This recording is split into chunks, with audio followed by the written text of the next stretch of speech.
Saudações, pessoal! Então vamos começar a nossa aula que vai versar especificamente sobre pânico moral. O pânico satânico vai ficar com uma discussão complementar e nesse sentido eu recomendo e vou deixar na descrição da aula no Moodle tanto dois episódios da temporada 3, o Pesadelos Artificiais, que trataram especificamente sobre pânico satânico de um modo mais geral e em específico um caso de 2001, que nós abordamos no episódio, e o texto que eu deixei para vocês como leitura básica para essa aula, como nós não temos nada sobre pânico moral em português, praticamente, só sobre cruzadas morais, eu acabei achando melhor trabalhar com vocês um texto sobre pânico satânico, da Rafaela, que eu tive a oportunidade e o prazer de entrevistar aqui num episódio do Pesadelos Artificiais, da quarta temporada, que eu vou deixar também na descrição da aula e na descrição desse vídeo para quem eventualmente tiver interesse e não for da disciplina. Então, os tópicos que eu vou trabalhar com vocês aqui são, primeiro, a descrição de boatos, do ponto de vista sociológico. Segundo, o debate sobre lendas urbanas. Para, terceiro, abordar especificamente a discussão em torno de pânico moral. E, por fim, um estudo de caso que eu apresentei alguns anos atrás no congresso e que eu acho que é uma forma interessante de observar, até porque eu acho que parte do público-alvo, sobretudo a disciplina de Sociologia do Desvio, talvez tenha passado por isso como experiência enquanto estava no ensino médio. Vou deixar um mistério agora para vocês, para quem não tiver curiosidade, não correr o vídeo, né? Para que acompanhe aqui na sequência da exposição. Então, a primeira coisa, né? Eu gosto desse tipo de diagrama porque nos dá uma noção um pouco mais geral do debate teórico no qual vamos entrar. Então, isso daqui é um pouco um diagrama geral do boato, enquanto objeto de teoria. E aqui notem que boato, em português, é uma coisa. É o modo como usamos o termo, né?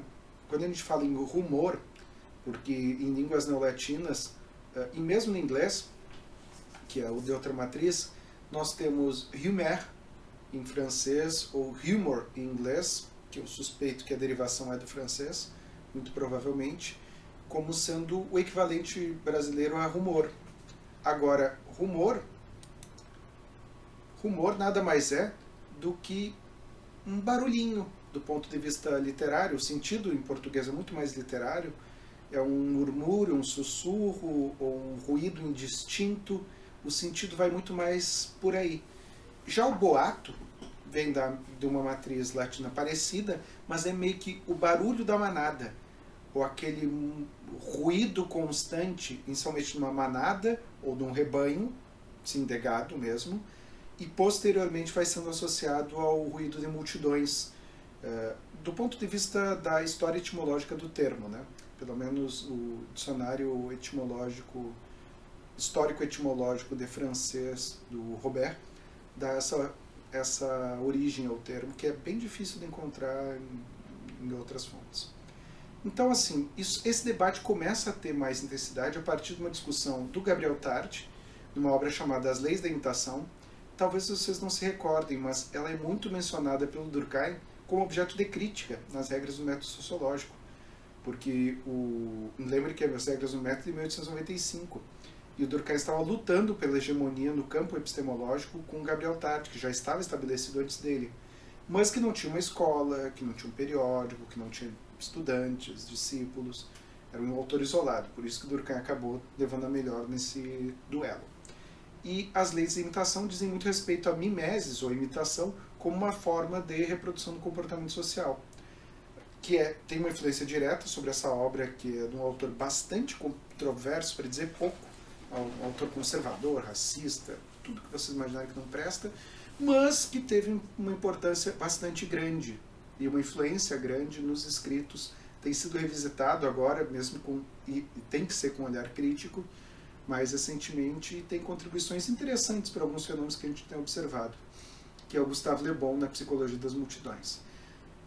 Binet é um autor com o qual o Freud estudou, antes da escrita desse texto, a sugestionabilidade, que diz respeito um pouco a efeitos da hipnose. Binet usava junto com Charcot, na França, no final do 19, técnicas de hipnose de diferentes formas para conseguir discutir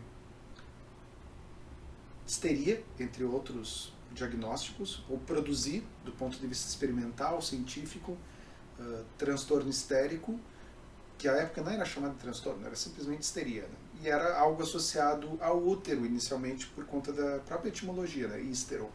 Mas que se observou que não tinha nada a ver com isso, e esses autores, especialmente Charcot, mas Binet, que é contemporâneo a ele também, mais conhecido pelo seu teste de inteligência, acabaram sendo autores que se dedicaram a isso. O Ebbinghaus e o Stern aqui são autores que tiveram artigos sobre o tema que mais ajudam a definir o tópico propriamente, né? E o Ebbinghaus foi até bem precursor nesse contexto. Então, quando ele discute memória, ele acaba falando da importância do boato e das distorções da memória, sobretudo. E isso que é o curioso.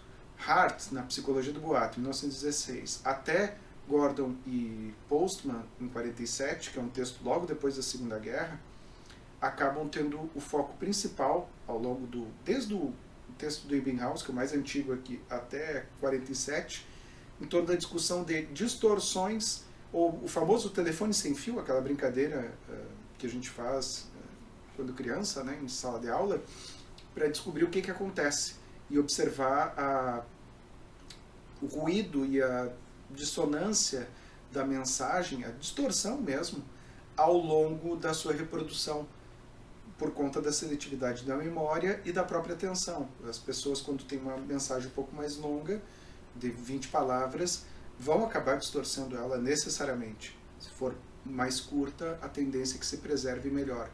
E se for a descrição numa imagem, então, nossa, aquilo que vai ser descrito depois de 4 pessoas ou versões, provavelmente não vai ser mais possível de ser reconhecida. E o tipo de trabalho experimental do Gordon Allport e do Leo Postman vai muito nesse sentido. Agora, o que eu acho mais interessante, que é para nós o que interessa, é essa obra aqui. O livro é desse jeito aqui mesmo, pelo menos quando eu comprei ele já era assim, não sei se é uma reencadernação da capa original, que é do Tamotsuchi Butami. Foi uma lenda conseguir esse livro, pessoal. 3 vezes encomendando de diferentes lugares, e é um livro que não tinha PDF em lugar nenhum, então não tinha outro jeito.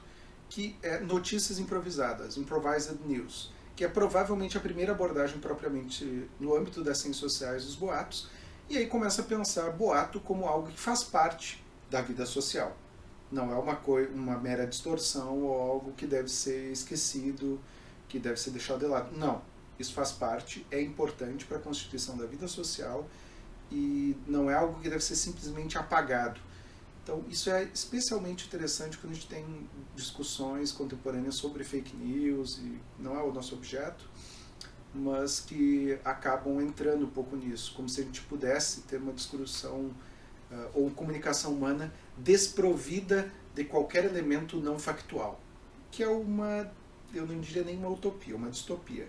Para quem tiver curiosidade, assista um filme que é muito ruim, mas muito bom ao mesmo tempo, pela ideia, que é O Primeiro Mentiroso. Tem uma sociedade na qual não há mentira, não há distorção nenhuma, e algumas coisas ficam faltando, né? Como, por exemplo, imaginação e arte.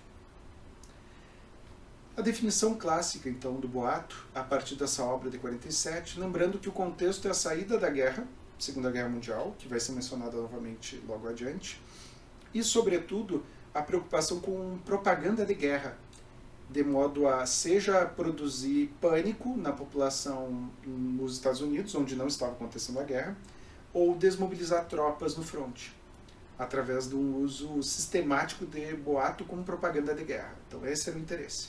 Tanto que esses autores foram alguns dos que tinham idealizado antes as humor clinics, ou clínicas de boatos, que seriam basicamente a primeira coisa que foi o pré-fact-checking.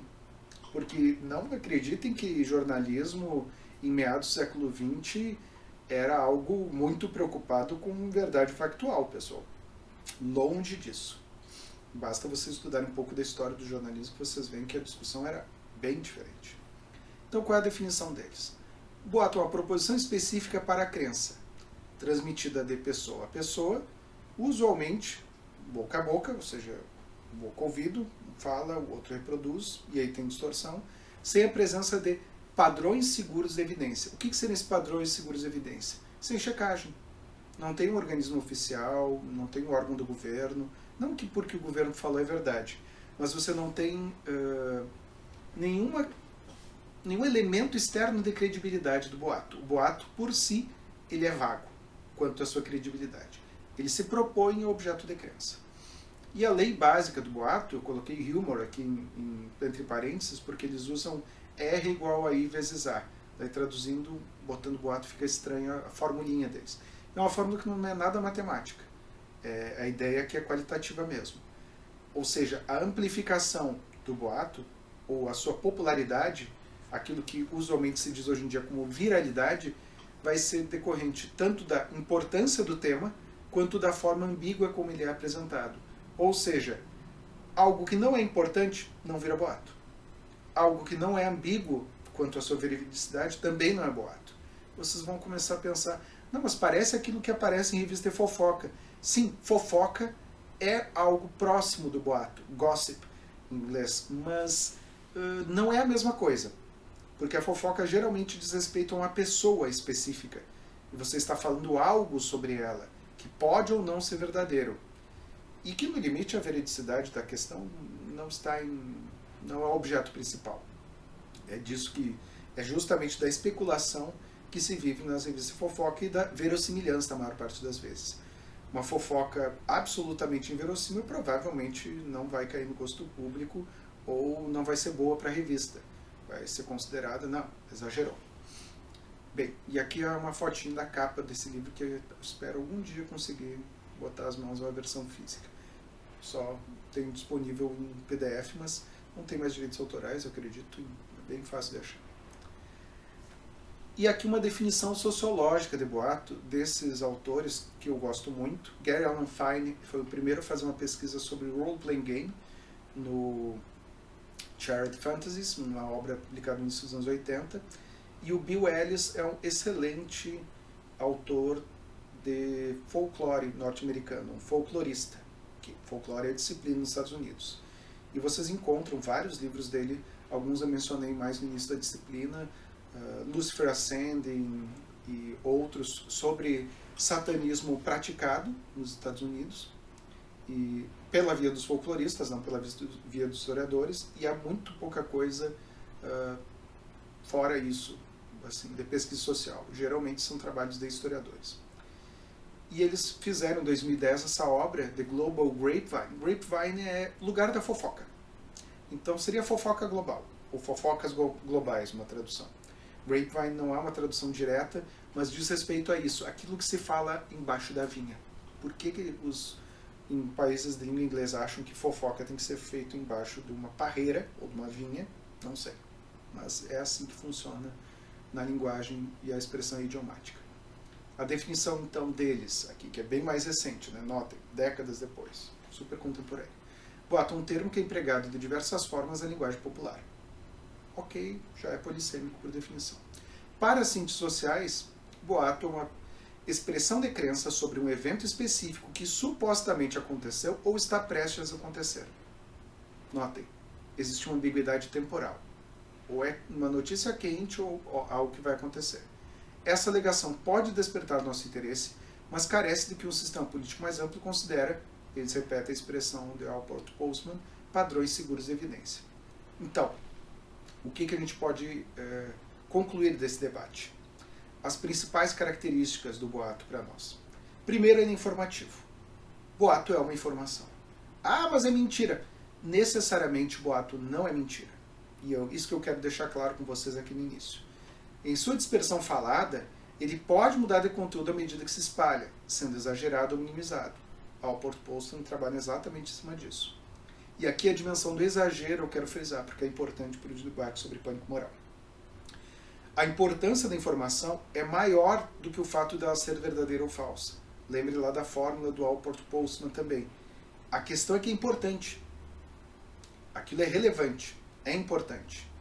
Depois vai se descobrir se é verdadeiro ou falso. Mas na dúvida, eu vou compartilhar. Na dúvida, eu vou fofocar, eu vou falar disso, porque vai que seja Vai que aconteça. E eu não disse, vai que eu não adverti a pessoa.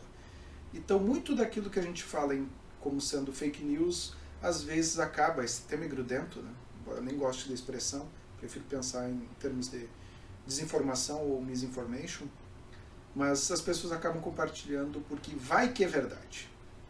Não porque sabem que, ou acreditam que é necessariamente verdadeiro. É pela ambiguidade da veracidade e pela importância.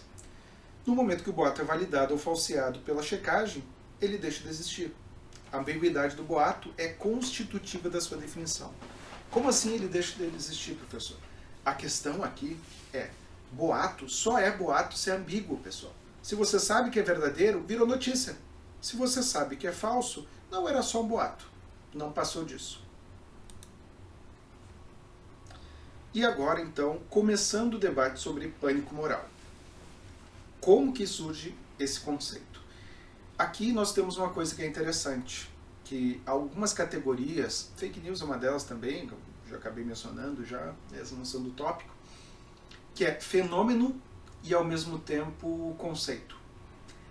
E nesse caso aqui, o fenômeno já existia de alguma forma, mas não era pensado dessa maneira, não nesse contexto.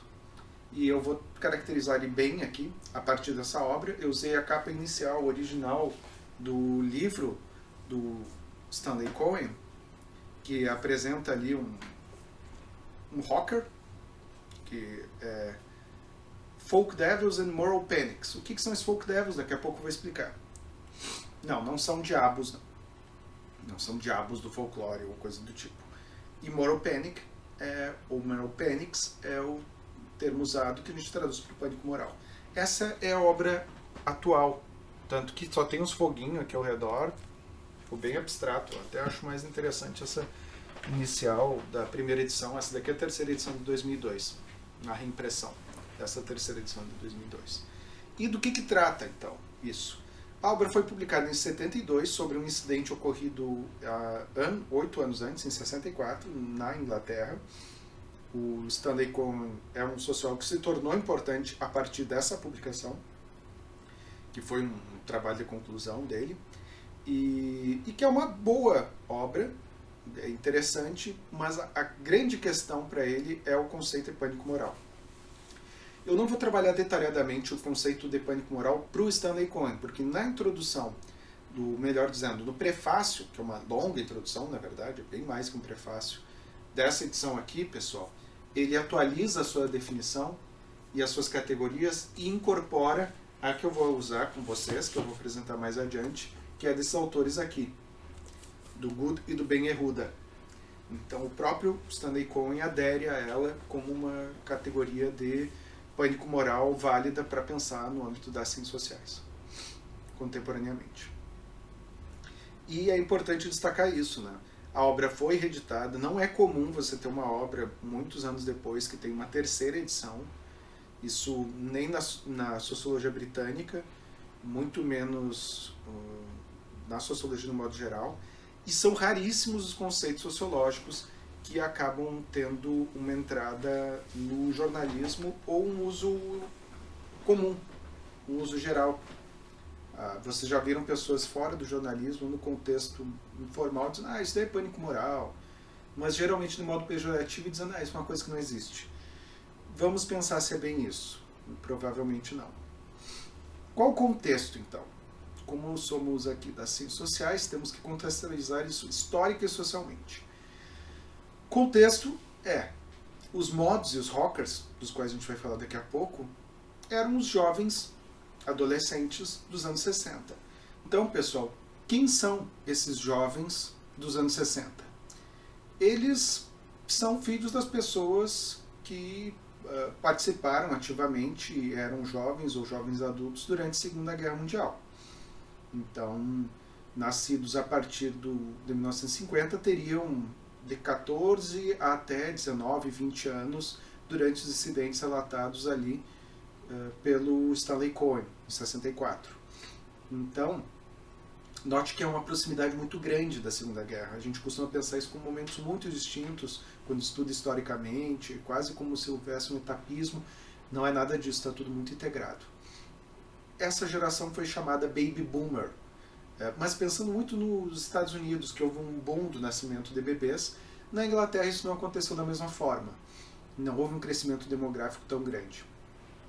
Mas houve um aumento da escolaridade média e também houve uma ocupação muito grande dos jovens. Havia muito pouco desemprego entre jovens, então era muito fácil conseguir um emprego de meio expediente ou de turno integral. E, sobretudo, empregos de meio expediente que pagavam melhor do que os empregos que os pais dessas jovens, tiveram. E aqui a gente está falando dessas jovens também.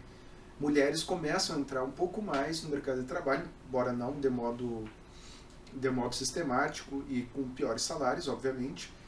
Ainda tem um papel um pouco secundário nesse contexto, mas são pré-condições para o desenvolvimento dessas identidades jovens baseadas em consumo. E que são isso que o próprio Stanley Cohen diz, não, mods foram criados pela mídia. Isso não existia. E o que ele diz? Por que ele fala sobre isso?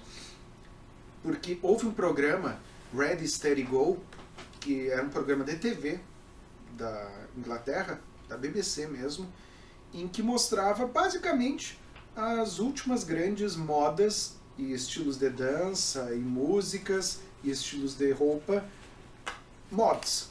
Meio que ajudou a criar isso que seria o mod de modern.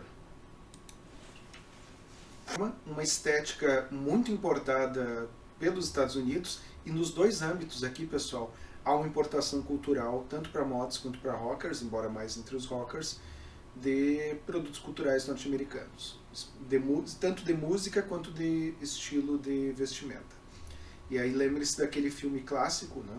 Clássico porque, enfim, se tornou clássico, não necessariamente é um bom filme, mas é um marco da época, que é o Rebelde Sem Causa, de 55, estrelado pelo James Dean, que teve uma carreira curtíssima, porque morreu jovem, justamente um acidente de carro.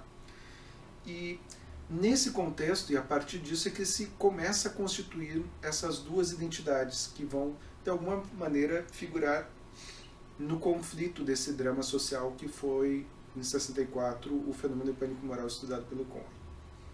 Então, o que são os mods? Aqui vocês têm algumas imagens. Aquelas moças ali em vestidinhos com saia curta, acima do joelho, cabelo curto, igualmente, às vezes uns jaquetões, que é mais comum em filme francês, amantes do cinema francês. Jazz e blues norte-americanos, embora nas suas versões britânicas, né? Eles não ouviam a música original americana. Tinham os intérpretes, e muito do Ready, Steady, Go, e divulgados por esses programas. Notem também, né, pessoal, anos 60, televisão era uma coisa nova. Isso também é importante lembrar. Eu até vim aqui com essa camiseta do WandaVision, que brinca um pouco no início do seriado com essas sitcoms, que não era uma coisa muito comum na Inglaterra, mas que era uma febre nos Estados Unidos, tanto nos anos 50, quanto especialmente dos anos 60 em diante. E a TV ainda era uma coisa muito feita ao vivo. Então era uma coisa quase programa de calouros, ou um baile dançante ali, era esse tipo de coisa. Roupas de corte italiano, no caso dos rapazes, sobretudo ternos que parecem ser iguais aos anteriores, mas se vocês observarem os detalhes, vocês veem que não. A manga tem uma voltinha para fora, a barra da calça também tem um corte com uma voltinha para fora, e o tipo de corte também é um estilo um pouco mais moderno, ele se amolda melhor ao corpo, os casacos são um pouco mais curtos, e tem blazers também, além de casacos propriamente dito, que não são estritamente paletós típicos, e isso já é uma inovação muito grande para esse contexto. Isso que é o moderno, e muito influenciado pela moda continental, italiana nesse caso, e francesa sobretudo. Esse desejo pela novidade, seja por produtos e por consumo, isso também é importante. Os mods aqui estariam no topo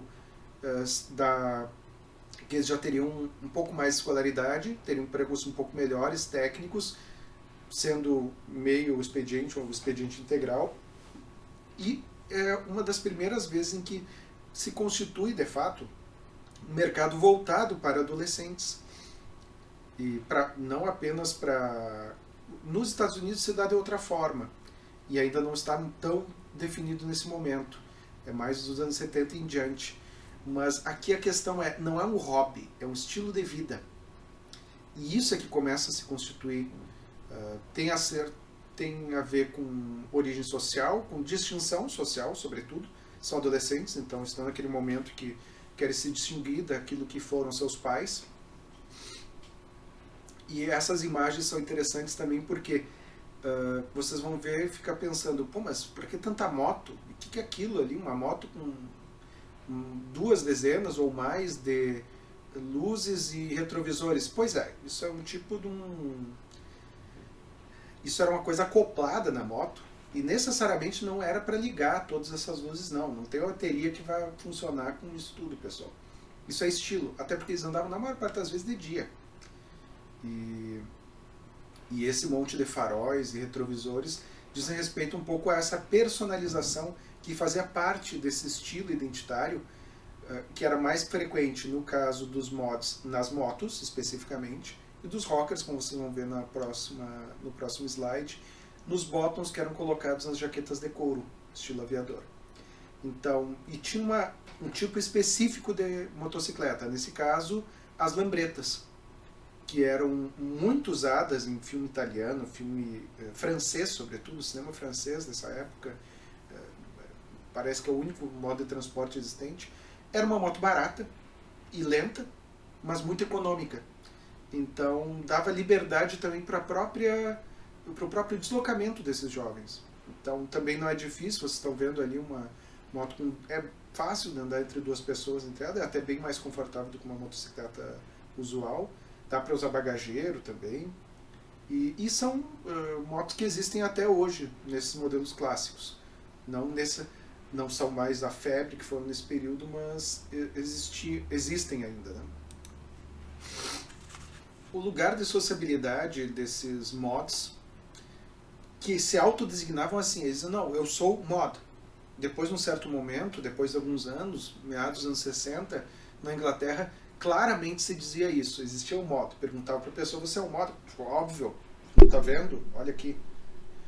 E o lugar de sociabilidade era o ballroom, o que poderíamos chamar mais posteriormente de boate. Isso lembra um pouco, pessoal, a entrada do rock no Brasil, ali com Erasmo Carlos, Roberto Carlos, bem no início, mas se deu de outra maneira. E mesmo os lugares de sociabilidade também eram distintos. Mas era um pouco isso, o salão dançante. O ballroom, na tradução literal, seria salão dançante. Que é uma expressão muito antiga, mas que existe em português. Se vocês tiverem algum avô, talvez, ou uma pessoa que viveu a sua juventude nos anos 60, provavelmente vai saber do que se trata. É um pouco o que representa os clubes caixeirais pelo Brasil afora, para caixeiros viajantes que tinham espaço para salão de dança. E aí era dança de salão. Mas que acabaram sendo os lugares onde os novos estilos começaram a florescer também. E o que é curioso, é muito comum entre os mods, ou parte do estilo de vida, como eles ficavam até tarde dançando e fazendo festa, não necessariamente bebendo, embora seja possível também, a questão deles era com anfetamina, era com estimulante. E aí vamos pensar, não, mas que absurdo, né? Só que notem, a gente está pensando num período onde não havia uma regulamentação, não precisava de prescrição para comprar anfetamina, e elas se tornaram, não era um tabu nenhum, ninguém achava que era problemático, perigoso usar anfetamina, ficar viciado, até porque na Blitzkrieg, o exército alemão, durante a tomada de Paris, que durou pouquíssimos dias, uma das coisas que serviu como combustível para os soldados nazistas e para os tanques foi justamente para os pilotos de tanque o uso massivo de anfetaminas, e que foram usadas também massivamente na Inglaterra pelos soldados e pelos aviadores, por aumentar a tensão, por deixar mais tempo desperto, estimulante, né, pessoal? Então, isso é curioso, como também fazia parte um pouco desse estilo de vida e que é totalmente distinto daquilo que vocês observam entre rockers. Quem seriam esses rockers aqui? Aqui eu até botei mais as fotos, não achei umas fotos muito boas, mas a questão deles inicial é essa ideia de gangue de motoqueiro norte-americana. A imagem inicial é diretamente importada disso que estava se constituindo, uma coisa bem rebelde sem causa, dos Teddy Boys, Hell Angels e outros clubes de motoqueiros baseados em torno de bares.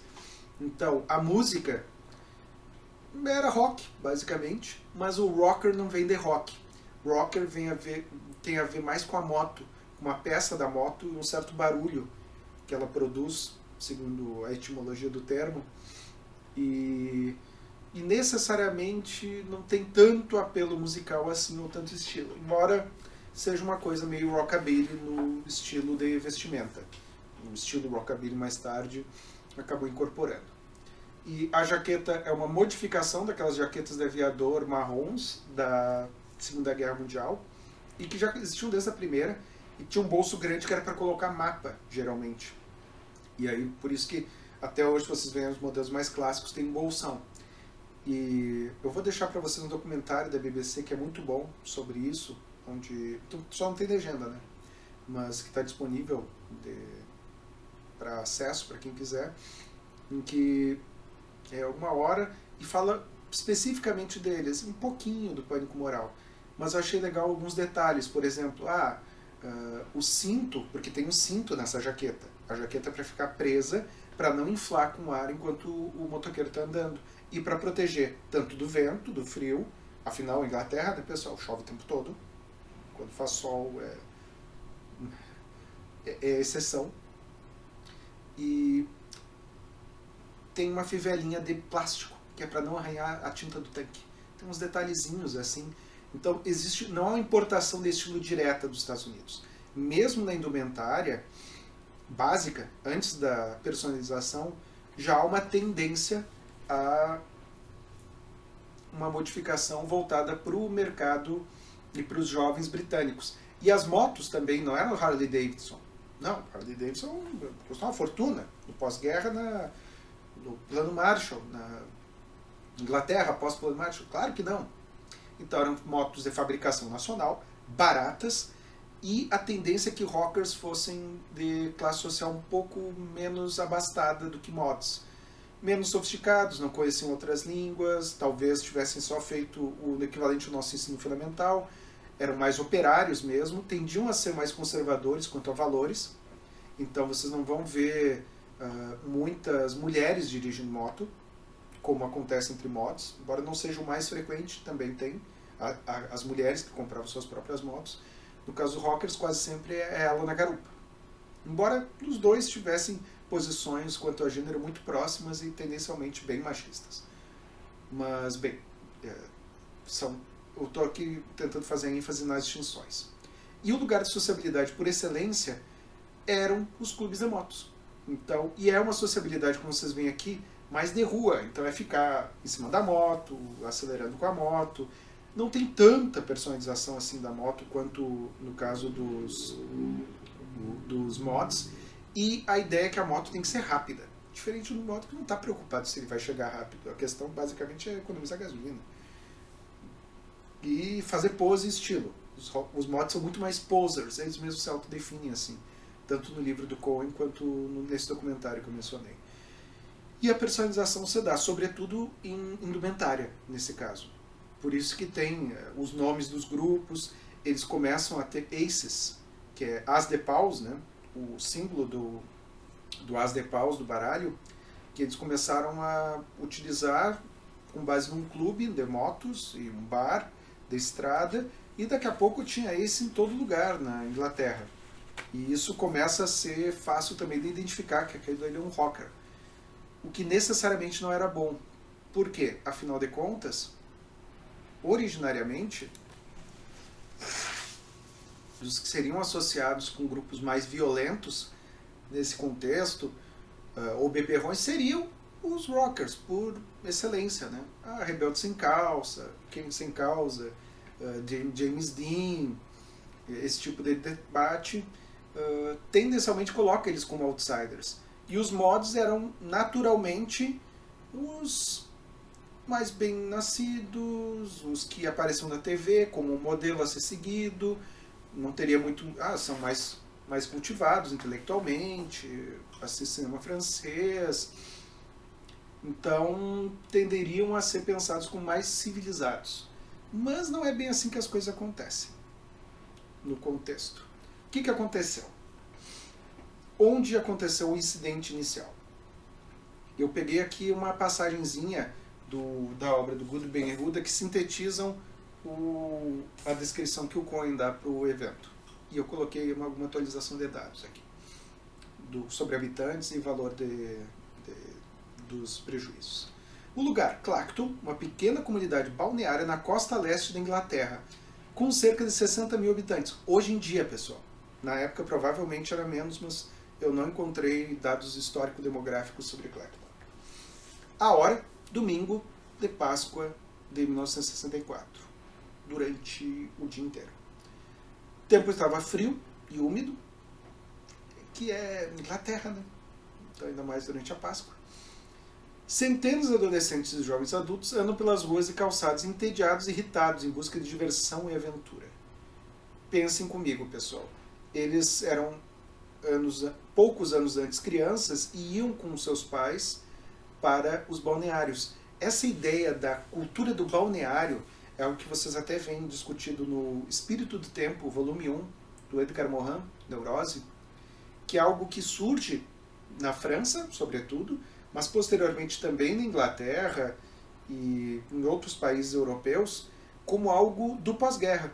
Não era uma coisa tão comum assim, essa cultura de praia nos países europeus. Até porque muitos não têm grandes praias. Então eles meio que tiveram que construir suas praias, aterrar, tornar algo menos pedregoso, né? E mais habitável. E isso se dá também com redução de jornadas de trabalho e aumento de poder aquisitivo, para que as pessoas tivessem direito a férias e aí se produzisse isso que no Rio Grande do Sul é muito usual, que se chama do veraneio, que é esse período no qual as pessoas vão atrás de praias e passam, acampam, alugam casa. Então notem, isso é mais ou menos não casualmente, se vocês pensarem num outro tipo de férias, vocês podem pensar isso como contemporâneo dos anos 50, 60, até a criação de algumas cidades. Eu estou pensando aqui especificamente em Gramado, Rio Grande do Sul, como meio que um projeto econômico de turismo, porque aquilo ali foi planejado, não é uma coisa espontânea. A partir de Canela se criou o Gramado, e se vocês procurarem as datas, vocês vão ver.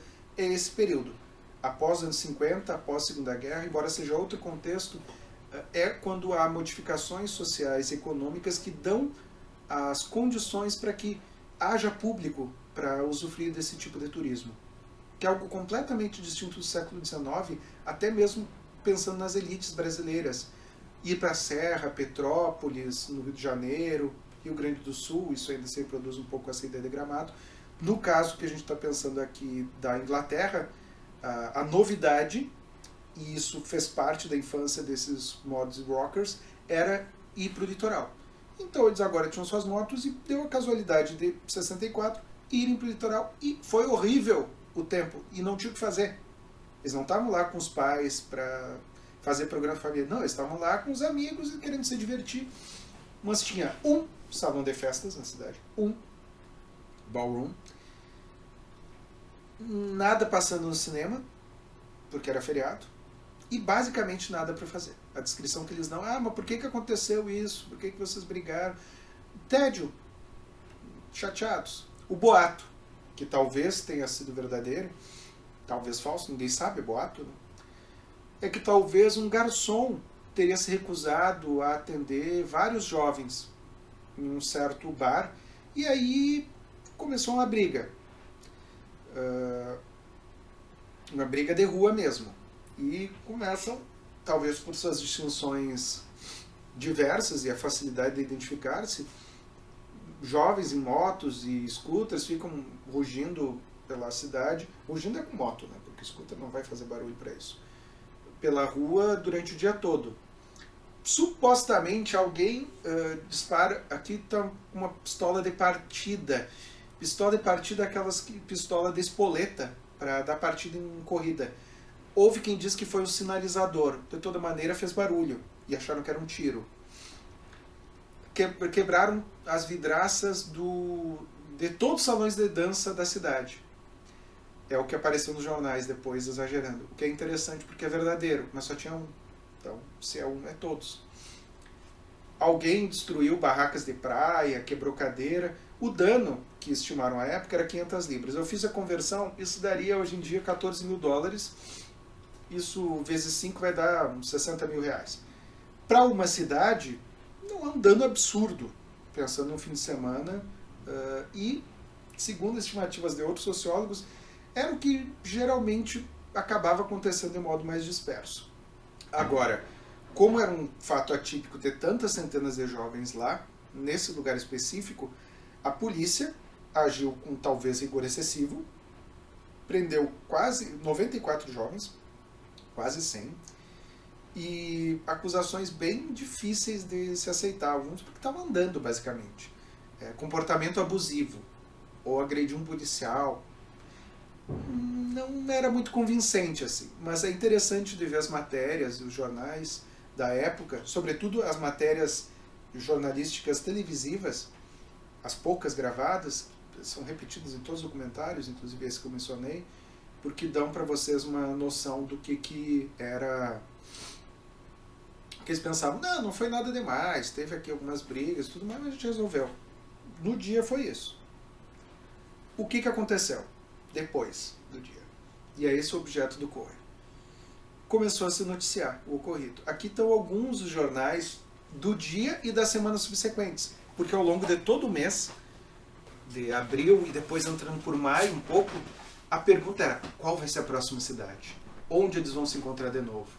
E aí, talvez por ação da própria mídia, tenha simplificado algo que existia um pouco já em Londres mesmo, uma certa divisão da cidade entre grupos de jovens e uma identificação em termos geográficos, mas que não era uma hostilidade explícita entre mods e walkers. E nesse dia específico em Clacton, nada indica que a briga era entre eles. A briga era mais entre eles e as pessoas da cidade. Eles estavam incomodados com as pessoas. Mas se constituiu de tal forma que acabou sendo incorporado pelos próprios movimentos uma hostilidade recíproca. E, curiosamente, a hostilidade recíproca fez com que quem tivesse um papel mais agressivo e se mostrasse mais como agressor fossem os mods, não os rockers. Um dos incidentes numa outra cidade, no fim de semana posterior a esse de Clacton, que é descrito no documentário, mostra assim, uma turba enorme, assim, algumas centenas de pessoas, indo na direção de uma escadaria, mods, indo na direção da escadaria e jogando pedras, porque, enfim, é praia, mas é praia britânica, né? E praia britânica tem pedrinha. E aí eles pegam as pedras e arremessam nos rockers que estavam tentando se esconder na escadaria, tentando se proteger. E aí fica uma coisa meio cara de batalha campal, embora a batalha campal da gente ser jogando pedra, né? Algumas foram para o hospital, ninguém chegou a morrer, obviamente. A ação bem abusiva por parte da polícia, muitas prisões e muita provocação por parte dos policiais, que tudo indica que aumentaram a hostilidade. Então o que é interessante que o Cohen nos relata é essa mídia bem tradicional, jornal, mais do que televisão, porque telejornalismo ainda era bastante incipiente nesse período, então eram mais jornais publicados, amplificando esse quadro, e isso correu o mundo.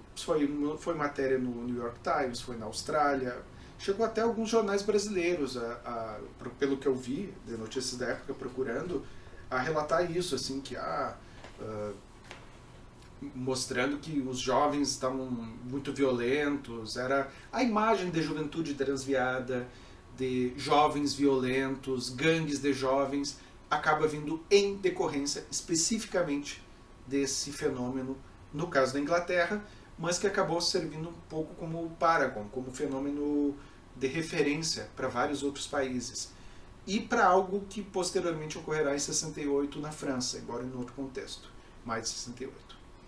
Então, o que é interessante? A partir desses fenômenos, e a partir desse contexto, e do exagero explícito, porque não houve tanta violência assim, e a que houve, em boa parte, foi catalisada, se não capitaneada pela própria forma como a mídia representou esses grupos identitários jovens naquele período. O que é literalmente a profecia autocumprida da qual nos falava o Merton algumas décadas antes. Vamos então à definição de pânico moral. Isso aqui é na primeira página do Stan Cohen, pessoal. Ele é um autor bom de ler, uma pena que a gente não tem uma versão traduzida dele, mas eu fiz uma traduçãozinha tupiniquim aqui para vocês, uma versão, só para a gente poder acompanhar o raciocínio dele. O que nos apresenta? As sociedades parecem estar sujeitas, de vez em quando, a períodos de pânico moral. E aqui ele está falando de período, né? Ele não está nem caracterizando como conceito, mas sim como fenômeno. Uma condição, episódio, pessoa, grupo de pessoas surge para ser definido como uma ameaça aos valores e interesses sociais. Essa é a grande questão. Ameaça à juventude, vai degenerar a juventude. E essa ênfase na juventude ou nas crianças é uma tendência geral. Então, vários trabalhos sobre cultura. Se vocês estudarem história da cultura jovem ou de consumo cultural entre jovens, vocês vão ver que isso é uma constante histórica tremenda. Sua natureza é apresentada de forma estilizada e estereotipada pelos meios de comunicação de massa. As barricadas morais são guarnecidas por editores, bispos, políticos e outras pessoas de pensamento conservador. Especialistas credenciados pronunciam seus diagnósticos e suas soluções, geralmente políticos. Maneiras de enfrentamento são desenvolvidas ou, mais frequentemente, diretamente empregadas. Então desaparece, submerge ou se deteriora o fenômeno. Eu pulei um pedacinho. Às vezes o objeto do pânico é bastante novo. Outras vezes é algo que já existe há muito tempo, mas de repente toma o centro das atenções. Às vezes o pânico passa e é esquecido, exceto no folclore e na memória. Outras vezes tem efeitos mais sérios e duradouros, repercussões e podem produzir mudanças como legais e de política social ou mesmo na forma como a sociedade se concebe. Nesse caso, e eu acho interessante o modo como é apresentado pelo Budi Ben-Yehuda, nessa obra aqui, eles relatam como que a maior parte das vezes o pânico moral ele é sintoma, é um fenômeno sintomático. E ele aponta outra coisa. O que apontou esse fenômeno, esse exagero em torno dos jovens? Olha, os jovens estão mudando. Olha, os jovens não são gratos a nós, a geração que lutou na guerra e que conquistou a liberdade para eles, pela liberdade que eles têm. Eles estão fazendo mau uso disso. Como é que a gente vai lidar com isso? E aí aparecem as mais diversas saídas, né? Jovem que se envolver em conflito ou vandalismo vai ter que fazer o serviço militar, que tinha deixado de ser obrigatório na Inglaterra, recentemente. Depois da desmobilização, quando viram que não haveria nova guerra tão cedo, houve a suspensão do serviço militar obrigatório. E o que também foi um dos fatores de liberdade para essa juventude nesse contexto e que permitiu tanto a ampliação do consumo quanto ter tempo livre, né? Tudo isso daqui, a constituição de grupos identitários jovens, diz respeito a essa dimensão do tempo livre, do entretenimento, o que também, a própria sociologia na época, pessoal, notem, é uma novidade, até hoje, né? Sociologia do entretenimento é uma coisa bem pouco discutida e que começa a ser debatida e discutida nesse período. Então, pegando alguns tópicos aqui, vocês podem pensar fenômenos de pânico moral em diversos outros contextos. A própria discussão da caça às bruxas, e aqui a gente vai pensar no que são esses folk devils, moral panics and folk devils. O que são folk devils? São demônios camaradas? Demônios do folclore? Não. A expressão não tem equivalente, pessoal. Não adianta tentar traduzir. Folk devil é folk devil. No máximo pode chamar de bode expiatório, mas a função do folk devil é ser um bode expiatório. Ou seja, a expressão não tem tradução e designa um grupo social que eu coloquei nos meus termos aqui, que é demonizado. É tornado demoníaco. Aí ele, por isso a ideia de bode expiatório, mas acho que demonizado, grupo demonizado seria a melhor tradução ou em sentido para folk devil. Então é um grupo, eles têm uma delimitação, eles são os responsáveis pelos males da sociedade, e aí seja a mídia, seja a igreja, seja a cultura popular, o folclore, pensando mais historicamente, né, no caso da caça às bruxas ou algo similar, ou algum grupo de empreendedores morais, que eu vou mencionar. A gente vai discutir muito mais eles na aula que a gente vai ler o Howard Becker, que ele fala especificamente sobre esse daqui, que aparece à direita, né? Marihuana, Weed from Devil's Garden, a erva do jardim do diabo. E esse Reefer Madness é um dos filmes da época, que é um filme propaganda, que as pessoas fumam e ficam completamente loucas, assim, fazem coisas completamente absurdas, e as coisas que absurdas para a realidade, que não acontecem, que não aconteceram de modo factual, são exageradas. Não tem nada a ver com efeitos de... é como se a pessoa fuma marihuana e tem um surto psicótico instantâneo e necessariamente sempre será assim. Enfim, isso é para estimular vocês a lerem o Outsiders do Becker, onde ele faz um desenho bem detalhado do modo como empreendedores morais desejosos, no caso dos Estados Unidos, da proibição da cannabis para uso para fins de entretenimento, acabam trabalhando nesse sentido, produzindo obras, produzindo propaganda para causa proibicionista, né? Proibição do uso de substâncias psicoativas. Porque é curioso, a nossa lei é de 76 e a maior parte das leis, embora em alguns aspectos até seja precursora, o combate direto ao uso de psicoativos para fins de entretenimento, pessoal, se dá posteriormente aos anos 60. Pensem que enquanto estava acontecendo mods e rockers na Inglaterra, o que vai se ver ao longo dessa década são diversas novas religiões surgindo nos Estados Unidos e o movimento Flower Power, hippie, era de Aquários, todas essas coisas surgem nesse contexto. Eu vou falar um pouco mais sobre isso, se tudo der certo, na aula que eu pretendo gravar para você sobre pânico satânico, que tem muito histórico para pânico satânico. Então, por enquanto, vão lendo o artigo da Rafaela. E, bem, afinal de contas, esse grupo demonizado vai ser o responsável por todos os males, são os que corrompem a juventude, ou, de um modo mais amplo, em teorias conspiratórias, o Deep State, do qual falam os grupos lá no QAnon, ou em fenômenos históricos específicos, como uso para propaganda. Estou pensando no macartismo aqui, especificamente nos Estados Unidos, a ameaça vermelha real, denuncie suspeita de atividade comunista. Isso é anos 50. Nos anos 60, o que estava acontecendo, embora tenha também começado nos 50, era nos Estados Unidos também o que chamou o Comic Scare, ou o terror em torno dos quadrinhos, o pânico moral em torno dos quadrinhos, que teve um selo, que fez com que os quadrinhos, que então tinham quadrinhos de horror, geralmente muito moralistas, pessoal. Contos da Cripta é do moralismo absurdo, geralmente o herói ou a mocinha da história, o protagonista, acaba se dando mal porque cometeu algum pecado. E a ideia tem a ver com isso, assim, não tem nada de muito transgressor no roteiro da maior parte dessas histórias. E eu trouxe um mais recente, que é uma propaganda feita por um grupo que é Zumbi, a origem, que era para ser um filme, não sei se ele saiu, mas existe, se vocês procurarem no Twitter um usuário ainda falando disso, e fizeram essa propaganda. Como eu virei zumbi, foi assim, ó, pedrinhas de crack.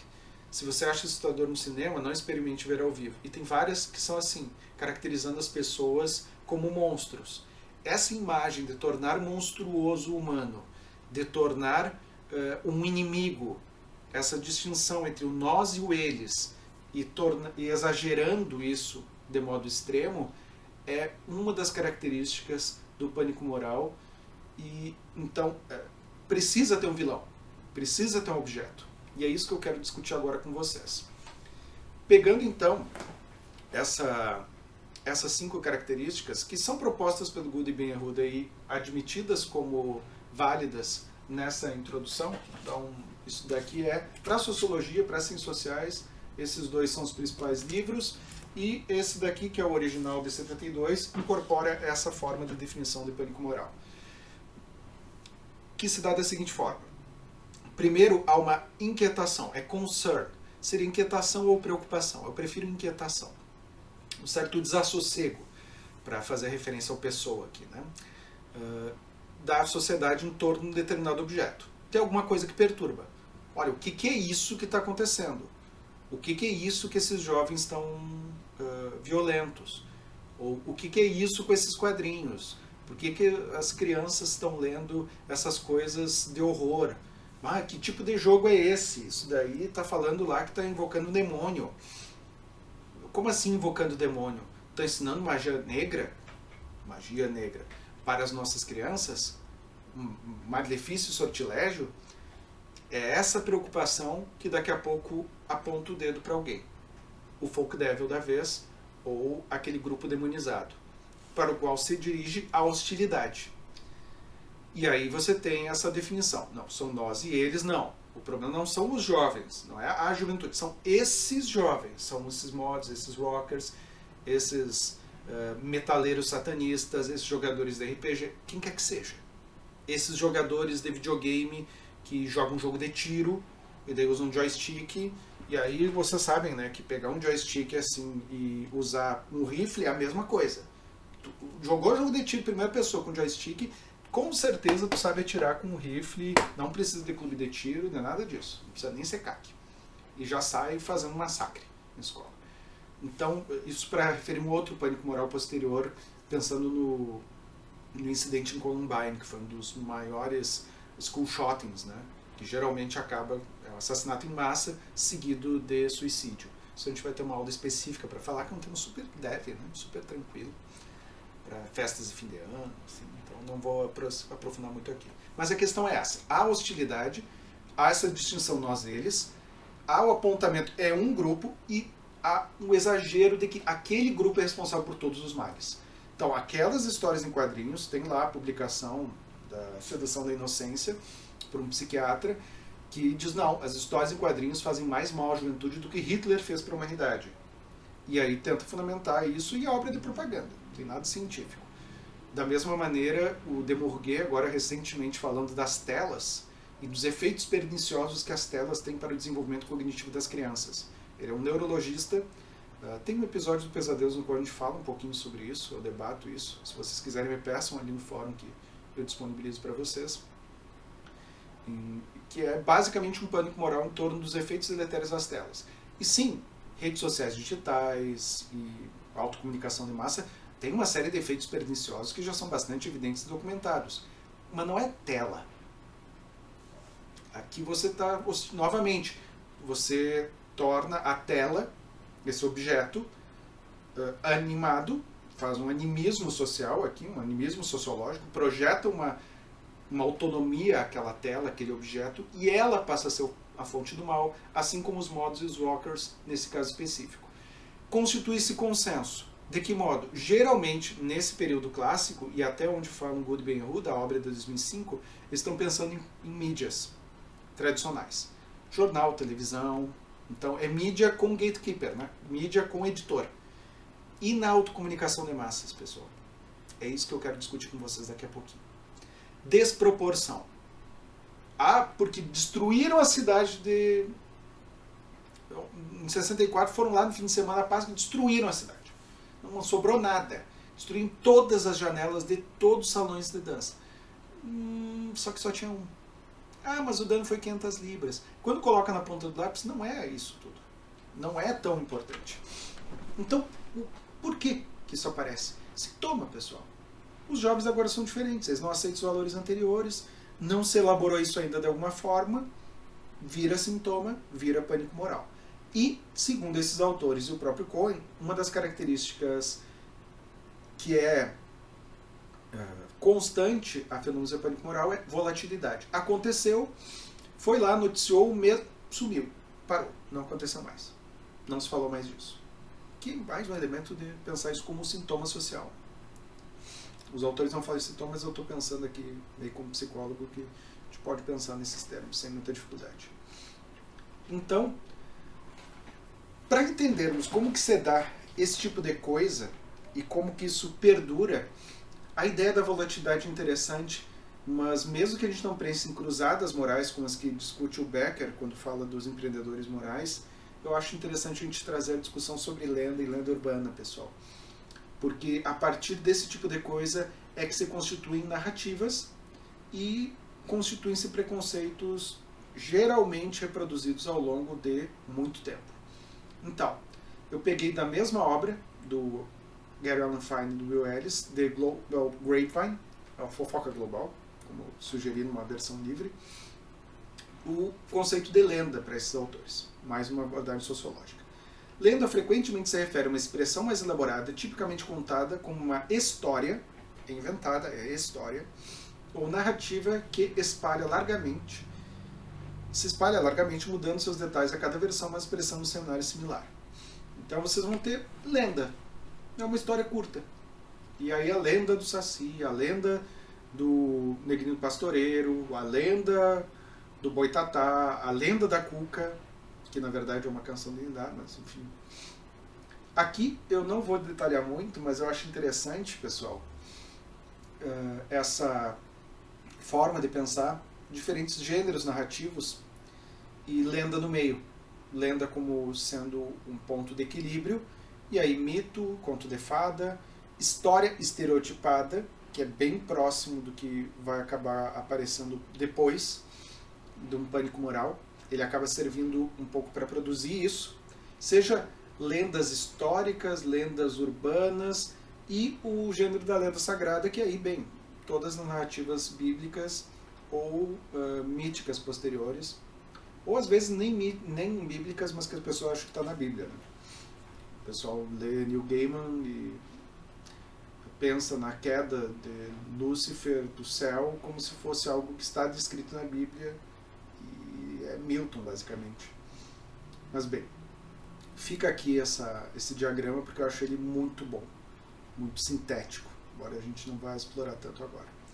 E um conceito mais amplo de lenda. Esse eu gosto muito dessa obra, que é da Linda Degg, uma folclorista europeia que até mais de 90 anos continuava publicando e tem uma obra vastíssima. Formou a maior parte dos pesquisadores de folclore contemporâneos, dentre eles, inclusive, o autor da discussão sobre lenda urbana ou lenda contemporânea, que a gente não vai chegar a discutir aqui, mas que também o Brundtland foi aluno dela.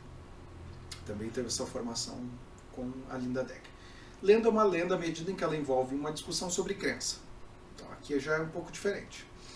Curta ou longa, completa ou rudimentar, local ou global, sobrenatural, horrível, misteriosa, grotesca, sobre sua própria experiência ou de outras pessoas, o encontro de opiniões contrárias é o que faz uma lenda ser uma lenda. O que é o ponto aqui? Lenda é uma narrativa na qual de alguma forma se crê ou que ela serve para se pensar algo daquela sociedade. E o curioso é como é parecido com isso o modo como se constituem os exageros na mídia a partir dos mods e dos rockers. Em algum momento lá falaram que teve um rapaz que disse, quando recebeu uma multa, tudo bem, eu vou preso, qual é a multa? Ah, é 75 libras, que era um valor altíssimo para a época. E tá, eu pago. Assinou lá o cheque, deu o cheque e pagou. Que é um pouco a ideia de constituir essa imagem dos jornais de que os mods, esses jovens agressivos, que os mods eram os mais agressivos, os rockers curiosamente eram mais defensivos e estão mais preocupados com a imagem, porque eles já tinham uma imagem de rebelde, então eles não queriam ser associados a isso e acabavam ficando mais com uma turma de deixar disso, pelos relatos da época. E aí ficou essa imagem, ah não, são jovens abastados, intocados pela lei. Quando foram atrás da factualidade, nunca aconteceu isso. Esse jovem meio que fez uma bravata, dizendo, então me dá uma multa de 75 que eu pago. E não tinha tanto de cheque, não tinha dinheiro para pagar. Mas ficou a lenda. Ou outras que vocês vão ouvir falar do tipo, quem nunca ouviu falar de que na UFC, em um certo momento lá, teve alguém que usou ácido lisérgico, LSD, ficou olhando para o sol e ficou cego. Provavelmente, vocês parando para pensar, vocês vão ouvir alguém falar alguma coisa parecida com isso. Ou de que teve uma criança que amarrou um lençol e pulou da janela achando que ia voar que nem super-homem. E esse é o tipo de... que não chega a ser uma lenda urbana, mas é uma pequena lenda baseada em um fenômeno de medo, de pânico moral e que acaba fazendo parte dessa costura, dessa colcha de retalho simbólica. Lenda urbana. E aqui eu trouxe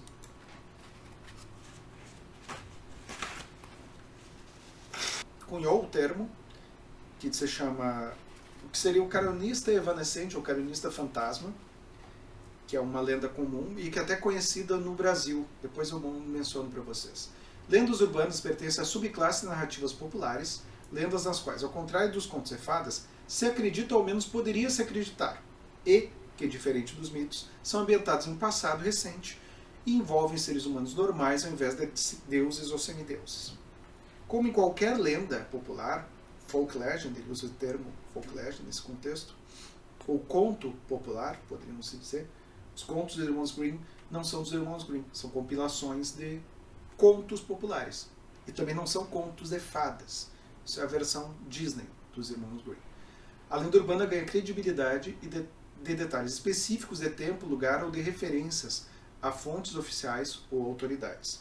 Então, foi um doutor que disse, foi um médico que disse, várias das coisas classificadas como fake news que vocês ouviram durante a pandemia, em áudio ou em texto do Zap, ou imagem de Zap, o doutor tal está dizendo tal coisa, em algum lugar falou isso. Os boatos que estão sendo transmitidos nos grupos que estão acampados em frente a quartéis, que dizem, vai ser tal dia, teve um general que disse, está tendo movimentação de militares. Fazem muito parte disso, embora nesse caso sejam boatos. Aqui a lenda urbana é um pouco mais perene e tem uma certa credibilidade e constância. Algumas conhecidas são a do namorado morto, que eu não vou debater. Reason to Not Party Anymore. Essa daqui, pessoal, é muito interessante porque eu vivenciei isso quando eu entrei na faculdade em 98, no Xerox, que a gente chamava de Casa Rosada, que era Express Cópias, que era do lado da antiga SESMA, perto da antiga reitoria, aqui no centro de Santa Maria. Você tinha lá um mural, e lá no mural tinha isso como aviso. Olha, não aceite bebidas estranho em uma festa, porque diz que aconteceu aqui no Lanterna Verde, e diz o nome de uma boate que existia em Santa Maria na época. No Lanterna Verde, uma menina lá aceitou uma bebida de um estranho e acordou numa banheira com uma marca na barriga e um bilhete do lado, cheio de gelo, e um bilhete do lado, um telefone dizendo para ela ligar, porque ela estava sem os rins. Então, para ela não morrer deixada na banheira com gelo, roubaram os rins para tráfico de órgãos, e era para ela ligar para o 190. Isso é uma lenda que já transitava nos Estados Unidos nos anos 80. E há relato factual disso? Até onde eu sei, nenhum. Mas não há tráfico de órgãos, mercado de órgãos ilegal? É possível que sim, mas não procede dessa maneira. E também há muito pouco relato factual desse tipo de criminalidade, embora seja verossímil pensar algumas coisas em torno disso. E o caranheiro evanescente, ou caranheiro fantasma, eu lembro de relatos de lendas populares brasileiras, até dos anos 50 no Brasil, até anteriores, que diziam que um cavaleiro estava passando, um homem a cavalo, cavaleiro nesse sentido, um vaqueiro, um gaúcho estava passando, dependendo da região muda quem é, né? Mas no Nordeste e no Sul já havia esse mesmo relato. E tem uma moça muito bonita parada à beira da estrada.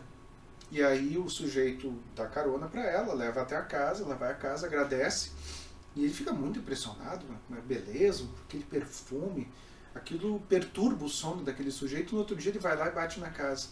Daí tá lá, vê que não tem moça nenhuma, tem só duas pessoas, um casal idoso, e diz, essa é a nossa filha. Ontem foi o aniversário da morte dela, ela sempre faz isso. É um fantasma. E vários relatos similares acontecem.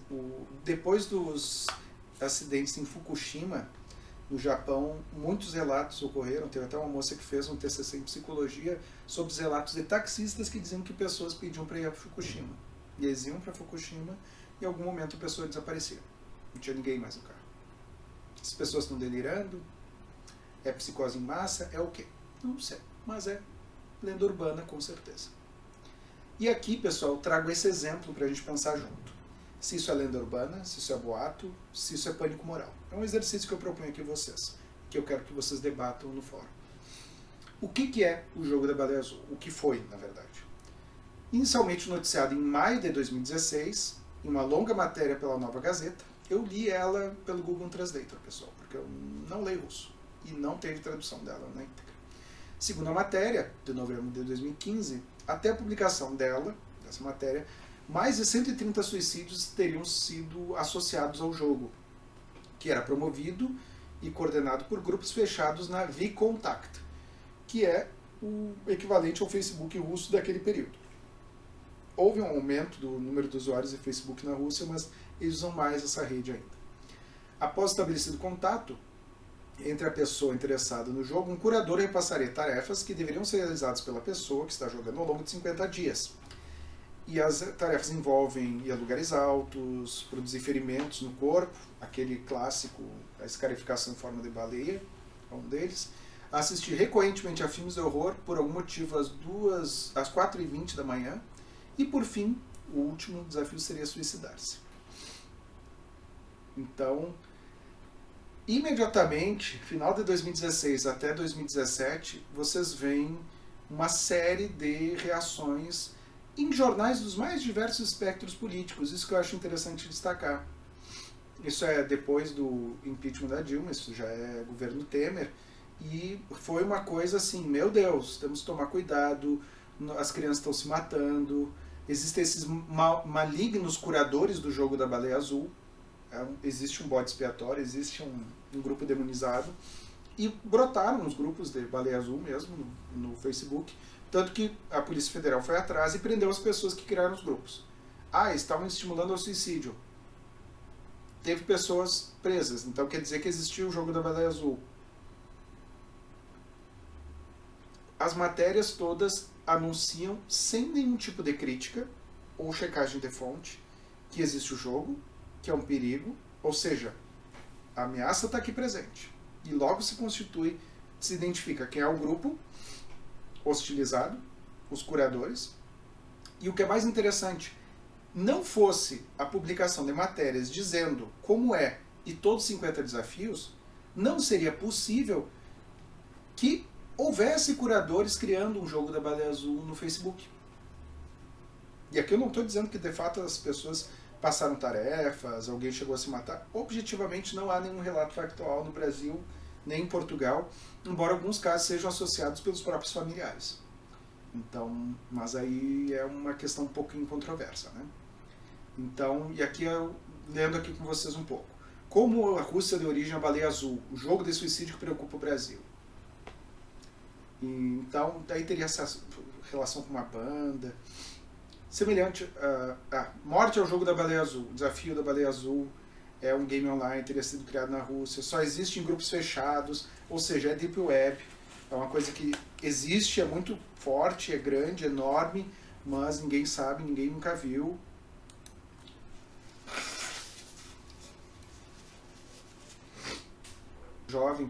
Jovens no Brasil, para combater esse tipo de grupo, ou mesmo hackear e tornar um grupo que era inicialmente baleia azul, baleia rosa ou qualquer outra coisa do tipo, algo para prevenção. Então teve uma guerra na internet em torno disso também, nesse período. Mas o que é mais interessante é que não houve crítica. Se assumiu assim, de fato existe, é verossímil, é um risco para as crianças, que são altamente influenciáveis, crianças e adolescentes, acreditam em qualquer bobagem, e jogo é um perigo, né? Começou, vai até o final.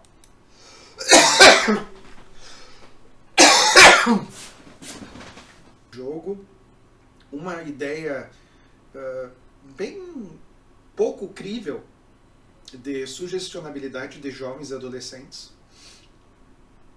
Mas, de alguma forma, isso aponta para uma preocupação, como todo pânico moral. Então, nesse aspecto, há vários elementos de pânico moral, que é uma preocupação quanto ao suicídio entre jovens. Ou o fato de fazer olhar para esse objeto, olha, jovens estão se matando. Por que os jovens estão se matando?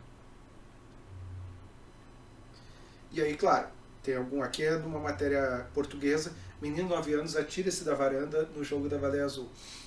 Vários casos de suicídio, alguns no Brasil e alguns no Portugal e vários outros países também, embora poucos, foram associados pelos familiares à baleia azul porque em algum momento acharam lá no computador que a criança, adolescente, estava tendo ideia de suicídio e pesquisou sobre o jogo.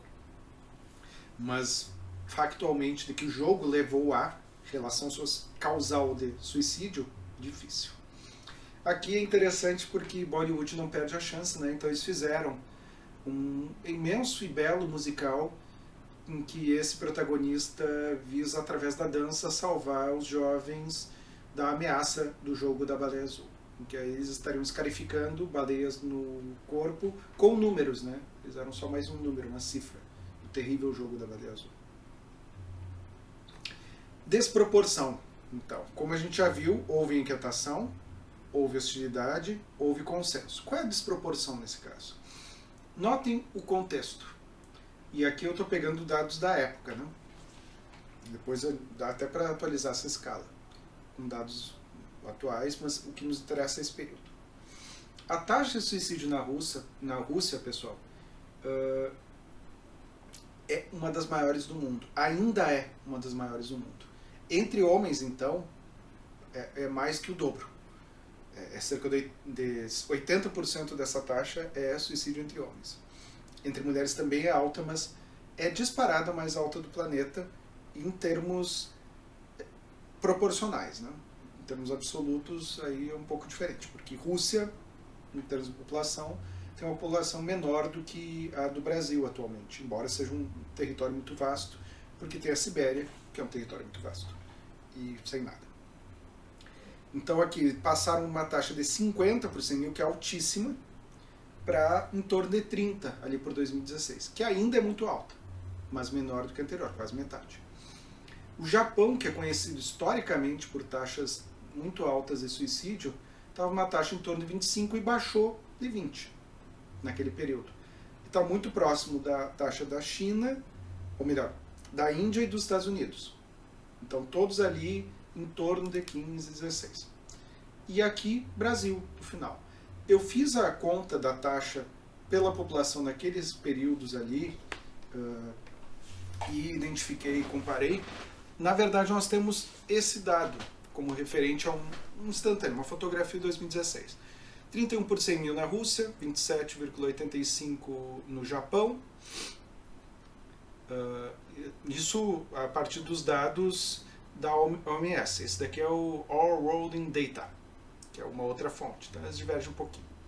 Índia 16,3, Estados Unidos 16,18, quase a mesma coisa, só que a Índia é muito mais populosa que os Estados Unidos, então a dimensão disso é muito grande. E o Brasil tem uma taxa bem pequena, 7,46. Essas taxas alteraram um pouco, mas eu lembro que a brasileira se mantém relativamente estável pelo último Atlas da Violência. Naqueles dados lá que eu apresentei para vocês na aula passada, algumas dessas coisas aparecem. Aqui é um pouco da proporção que eu mencionei para vocês, né? Taxa de suicídio no mundo em 2016 entre homens e mulheres. Então sempre é maior entre homens, a não ser na China, que é maior entre mulheres. Isso é algo a ser pesquisado. E na Índia também é bem próximo, mas na maior parte das nações ocidentais e mesmo na Rússia, que é a Europa Oriental por definição, né, e Ásia, são muito mais altas as taxas de suicídio entre homens. No Brasil se reproduz de modo similar. Volatilidade, no caso do fenômeno do jogo da baleia azul. Fiz essa pesquisa pegando dados de 16 a 19, daria para trazer até agora, mas não reapareceu. Houve comparando o jogo da baleia azul e fake news, né? No Google Trends. Google Trends, pessoal, a referência do Google Trends é a quantidade de pesquisa no Google, que é a ferramenta de pesquisa mais empregada no planeta, em referência ao próprio Google. Então, esse 100% aí é em relação ao quê? Ao total de pesquisa do Google.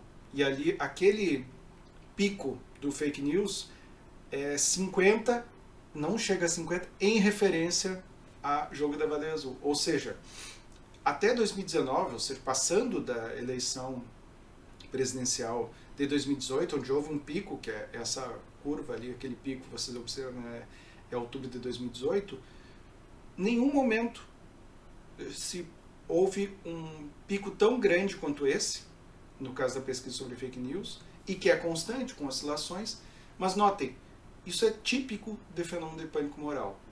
Há um pico e acabou, e sumiu, não volta depois. Mesmo a Momo, que eu até mostrei, não mencionei na imagem anterior, apareceu um ano depois, Foi só uma marolinha no Google Trends, não teve grande referência. Então, isso teria mais um elemento para pensar isso como um fenômeno bem específico de pânico moral.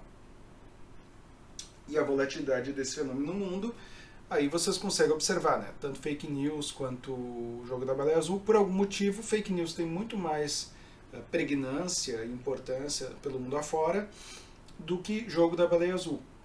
E aqui, comparando isso, também de desproporcional essa comparação, né, pessoal? Botei até jogo da baleia azul em português, mas eu pesquisei por Blue Whale Challenge, que é o nome que dão, que é desafio da baleia azul, não é jogo. O jogo já entra no Brasil como uma palavra propícia a um uso que poderíamos clarificar aqui como demeritório, né, ou pejorativo. Então é desafio, o modo como isso aparece, assim como o desafio do gelo, o desafio do que quer que seja, que aparece na internet. Então ele entrou um pouco nessa vibe dos desafios naquele período. E no mundo afora, fake news teve mais impacto do que Blue Whale Challenge.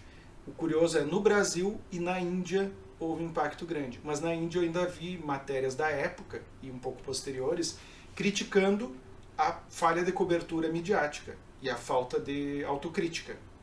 No Brasil não. Eu não vi até agora uma matéria, qualquer matéria jornalística, dizendo: olha, talvez a gente tenha exagerado, talvez não tenha sido tão importante assim, ou talvez não tivesse merecido tanta atenção em si isso, se várias outras coisas podem estar levando a suicídio ou morte de jovens. E aqui, concluindo então, eu deixo para vocês um pouco esse desafio para a gente pensar no nosso fórum e debatermos no fórum na próxima aula. Primeira coisa, o que vocês acham a partir do que a gente discutiu? Jogo da baleia azul, como esse exemplo de estudo de caso, é lenda urbana, pela estrutura, bem parecido. É pânico moral, a partir de uma lenda urbana? Foi só um boato que acabou virando pânico moral? Ou é uma coisa diferente de tudo isso? Essa é uma questão. Outra questão, que eu vou deixar em aberto, porque eu pretendo retomar isso, se não numa aula síncrona, nas nossas aulas presenciais mesmo, são alguns dos vários pânicos morais que surgiram a partir disso. Aqui eu mencionei esse filme Maze and Monsters, que é o primeiro filme do Tom Hanks, no qual ele representa um clérigo de um jogo que é Dungeons and Dragons, só que chamaram Maze and Monsters, mas tem Tunnels and Trolls, tinha vários jogos naquela época que eram com acrônimos desse tipo, né? D&D, MMM, TNT. Bem, várias matérias da revista Time fazendo assim, discutindo, meu Deus, o ataque dos videogames, o perigo, como isso é ruim para os adolescentes, vai tudo ter TDAH, hoje em dia vai se falar nisso, na época eram outras coisas. E os jogos também eram bem mais elementares, vocês estão vendo que é Sonic, Aladdin e Mario e o Mortal Kombat no cantinho ali, né? Esse The Dungeon Master, que diz respeito a um pânico moral que originou até esse filme Maze and Monsters, que é o desaparecimento de um jovem, e o sujeito, o William Deere, que escreveu o livro, eu cheguei a lê-lo, e estou escrevendo um artigo que eu espero terminar em algum momento, agora em janeiro, para mandar para publicação, finalmente, sobre isso, acaba romantizando e exagerando absolutamente. O William Deere foi um detetive que pesquisou, contratado pela família, o caso, que não tinha nada a ver com Dungeons and Dragons e nada do tipo. Mas ele meio criou o rapaz que pesquisou como personagem. O rapaz até infelizmente acabou se suicidando um ano depois desse desaparecimento e que tudo indica que não tinha nada a ver com o jogo. Mas essas discussões sobre evangélicos preocupados com a salvação da alma e a conjuração de demônios em partidas de Dungeons and Dragons, um pouco do que aparece também no Stranger Things, ali em torno da figura do Ed, que é o mestre do Dungeons and Dragons, nessa última temporada, do Pânico Satânico. O matador dos jogos de videogame ali é do The Sun, né? Que é do The Sun de Toronto, no caso. E que é conhecido como um grande tabloide, e várias das outras preocupações em torno de pânico satânico associado a jogos. Isso aqui fica a dica para você se aprofundar um pouquinho, lendo o artigo da Rafaela, que parte da religião satanismo existente e do pânico satânico em torno das práticas satanistas, que não tem nada a ver com o que se discute nessas obras evangélicas, que demonizam o satanismo, o que chega a ser contraditório, mas se não contraditório, redundante.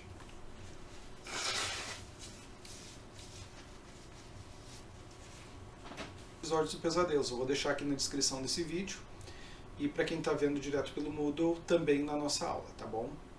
Espero que vocês aproveitem, é um debate bem interessante, e nos vemos em breve. Até logo!